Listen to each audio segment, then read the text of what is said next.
Hello मेरे प्यारे बच्चों, तो कैसे हैं आप लोग। आई होप कि आप सभी बढ़िया होंगे और फिजिक्स का पूरा मज़ा ले रहे होंगे। सो बच्चों, आज की वीडियो में हम लोग डिस्कस करेंगे गॉसेस लॉ के एप्लीकेशंस। तो इसमें आज हम पहला एप्लीकेशन डिस्कस करेंगे और वह है field intensity due to a line charge, यानी एक लाइन चार्ज की वजह से फील्ड इंटेंसिटी क्या होगा। ठीक है। सो बच्चों, मैं हूं Deepak Yadav, director of extra mind tutorials. स्वागत करता हूं आपके अपने YouTube channel extra mind tutorials में। सो बच्चों, आज का वीडियो स्टार्ट करते हैं।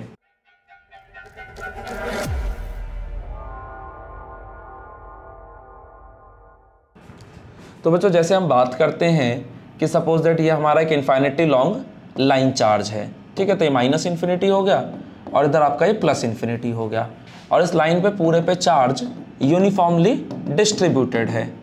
ठीक है, और ऑब्वियसली अगर चार्ज यूनिफॉर्मली डिस्ट्रीब्यूटेड है तो इसका जो चार्ज डेंसिटी होगा वो आपको गिवन होगा। तो मान लेता हूँ कि जो लाइन चार्ज है इसकी जो चार्ज डेंसिटी है वो लैम्डा है।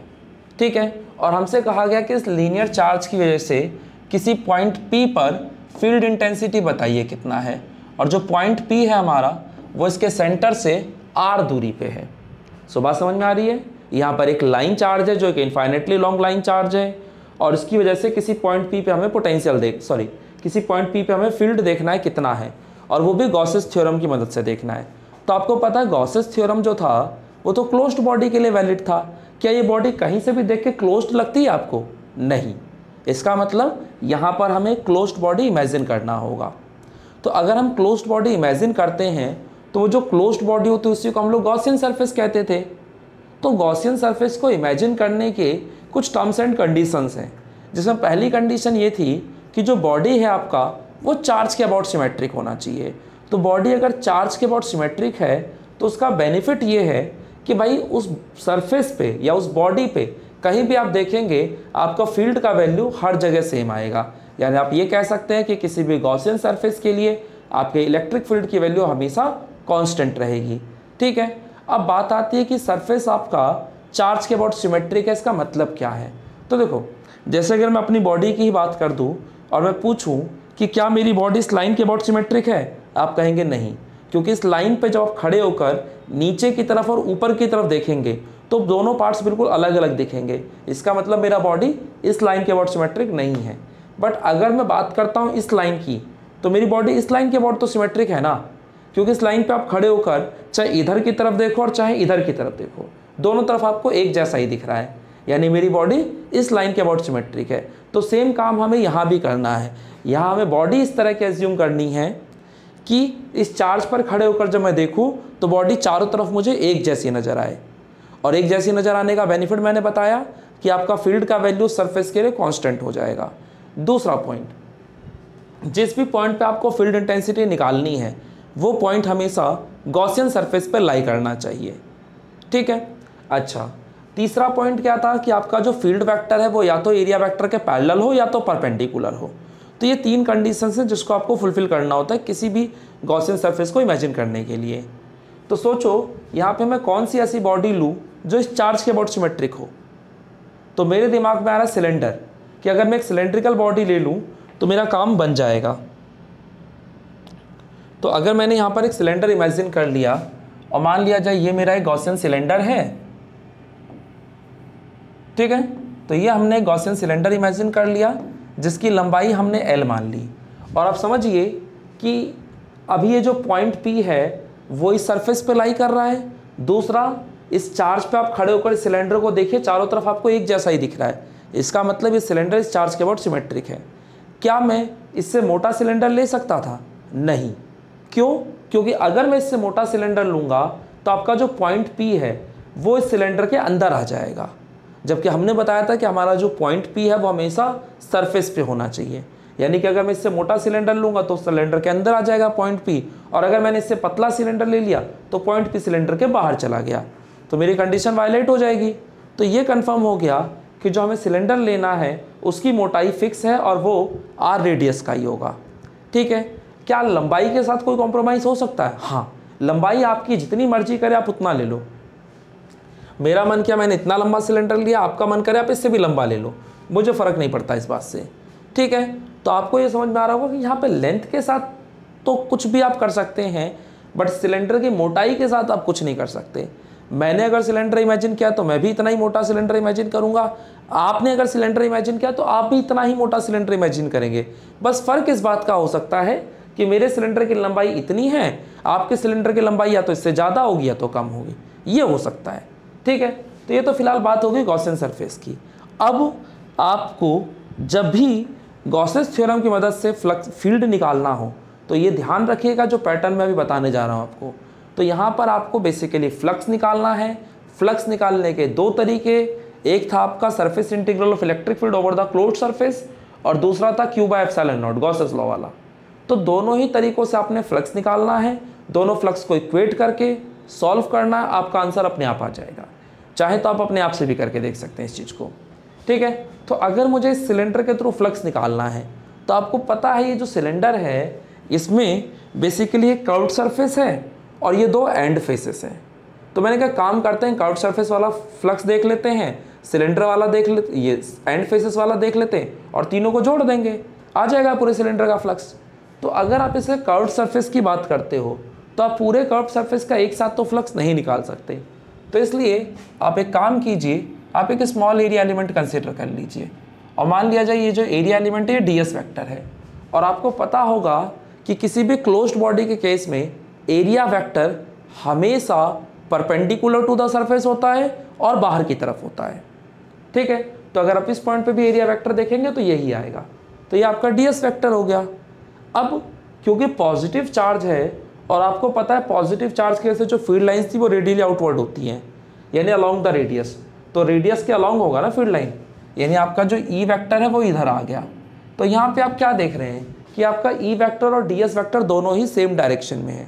तो सारी कंडीशन सेटिस्फाई हो रही है। अच्छा, अगर मैं एंड फेसेस की बात कर दूं और मैं यहाँ पर एक स्मॉल एरिया एलिमेंट कंसिडर कर लेता हूँ तो इसका एरिया वेक्टर तो इधर आ जाएगा ना। तो ये मान लेता हूँ ds डैश वेक्टर है। और अगर मैं यहाँ फील्ड की बात कर दूँ तो पॉजिटिव चार्ज है, तो पॉजिटिव चार्ज से तो फील्ड लाइन ऐसे जाएगा ना। तो ये हो गया आपका ई वेक्टर। तो यहाँ आप क्या देख रहे हैं कि आपका ई वेक्टर और ds वेक्टर के बीच का एंगल 90 डिग्री है और अगर एंगल 90 का है तो cos 90 का वैल्यू 0, सो फ्लक्स इज 0। यानी हम कह सकते हैं कि हमारे जो एंड फेसेस हैं इनकी वजह से कोई भी फ्लक्स नहीं होगा। आप चाहे तो इस वाले एंड फेस के लिए भी देख सकते हैं। मान लीजिए कि स्मॉल एरिया एलिमेंट था ds डैश वेक्टर, तो एरिया वेक्टर का डायरेक्शन तो ये है, बाकी पॉजिटिव चार्ज है तो फील्ड लाइन ऐसे जाएगा। तो ये हो गया आपका ई वेक्टर। तो यहाँ पे भी दोनों वेक्टर्स के बीच का एंगल 90 डिग्री। तो ये कंफर्म हो गया कि जो भी फ्लक्स होने वाला है वो सिर्फ और सिर्फ कर्व्ड सरफेस की वजह से है, एंड फेसेस की वजह से कोई भी फ्लक्स नहीं है। तो यहाँ जो टोटल फ्लक्स आएगा वो होगा flux through the curved surface. और कर्व्ड सरफेस के थ्रू अगर फ्लक्स निकालना है और टोटल फ्लक्स एक साथ निकालना है तो आप कहेंगे surface integral of electric field over the surface S। ठीक है, अब A vector dot B vector क्या होता था आपका A B cos theta. Theta बोले तो इन दोनों वेक्टर्स के बीच का एंगल। तो क्या लगता है आपको यहाँ पे ई वेक्टर और ds वेक्टर के बीच एंगल कितने का है? तो 0 डिग्री, क्योंकि दोनों वेक्टर्स सेम डायरेक्शन में। तो यहाँ पे हम cos 0 डिग्री लिख देंगे। और बाकी मैंने आपको बताया था कि हम जो बॉडी इमेजिन करते हैं वो चार्ज के अबाउट सिमेट्रिक होता है और उसका बेनिफिट था कि उस चार्ज उस सरफेस पे कहीं भी देखो फील्ड कांस्टेंट था। तो अगर आप इस कर्व्ड सरफेस पे आप चेक कर लो कहीं भी आपको फील्ड का वैल्यू हमेशा सेम मिलेगा, यानी फील्ड आपका कांस्टेंट होगा। तो अगर आपका ये फील्ड कांस्टेंट है तो इंटीग्रेशन से बाहर चला जाएगा, तो बचेगा क्या? Surface integral of ds। अब ये बताओ, ये जैसे मैंने एक छोटा सा एरिया एलिमेंट लिया था, अगर ऐसे ही मैं बहुत सारे छोटे छोटे एरिया एलिमेंट्स ले लूँ और सबको जोड़ दूँ तो पूरा कर्व्ड सरफेस एरिया आ जाएगा इस सिलेंडर का। और किसी भी सिलेंडर के कर्व्ड सरफेस के एरिया का फॉर्मूला आपको याद होगा 2πrl। तो ये हमारा फ्लक्स निकल गया और ये हमारा फ्लक्स निकालने का एक तरीका। दूसरा तरीका था गॉसेस थ्योरम से। तो अगर हम गॉसेस थ्योरम के थ्रू फ्लक्स देखें तो हमारा फ्लक्स क्या आएगा? तो गॉसेस थ्योरम क्या कहता था कि किसी भी क्लोज्ड बॉडी के थ्रू जो फ्लक्स होगा वो उस बॉडी के अंदर जो चार्ज एनक्लोज्ड है उसका 1/ε0 टाइम्स। तो देखो, बॉडी के अंदर के चार्ज की अगर आप बात करो तो इतना ही तो चार्ज बॉडी के अंदर है, इधर जो चार्ज है वो बॉडी के बाहर है, इधर जो चार्ज है वो बॉडी के बाहर है, तो मुझे सिर्फ और सिर्फ इस बॉडी के अंदर का चार्ज देखना है।